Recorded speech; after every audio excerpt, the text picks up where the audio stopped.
Depuis son apparition, la Covid-19 aura touché un certain nombre de personnalités. Roselyne Bachelot est passée par là, alors qu'elle était ministre de la Culture. Dans son nouveau livre 682 jours, elle est revenue sur ce jour, le 19 mars 2021, où elle s'est sentie pas bien du tout, à tel point que cela ne devenait plus supportable.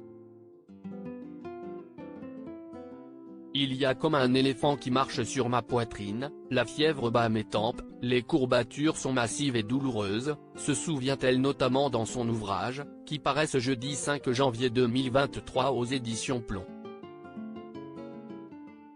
Ces maux étant devenus insoutenables, elle fut transportée en urgence à l'hôpital Béguin, situé à Saint-Mandé, note de la rédaction, où elle y est restée 3 semaines, a raconté Laurence Ferrari pour Paris Match, elle qui s'est entretenue avec la femme politique pour avoir son ressenti sur cet épisode. Je me suis vue mourir un soir alors que j'étais en soins intensifs. Autour de vous, il n'y a que des gens en scaphandre.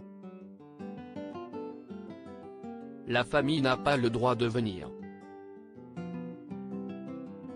Vous n'êtes plus dans le monde des hommes.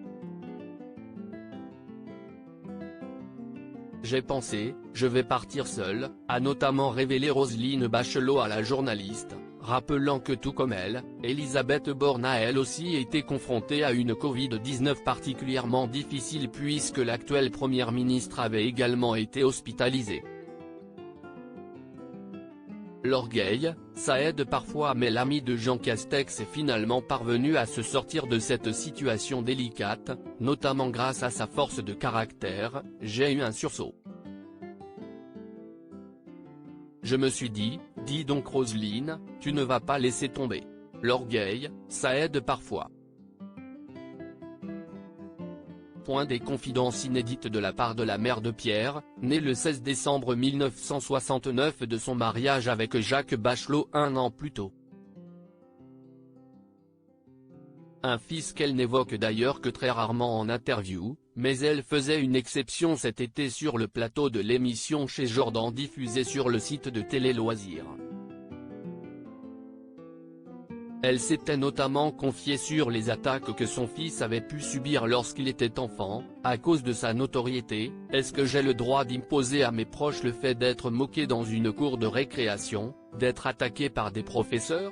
Mon fils a été battu par un professeur uniquement parce que c'était un opposant politique. Et ça si est très douloureux. Des confidences touchantes de la part de l'ancienne ministre.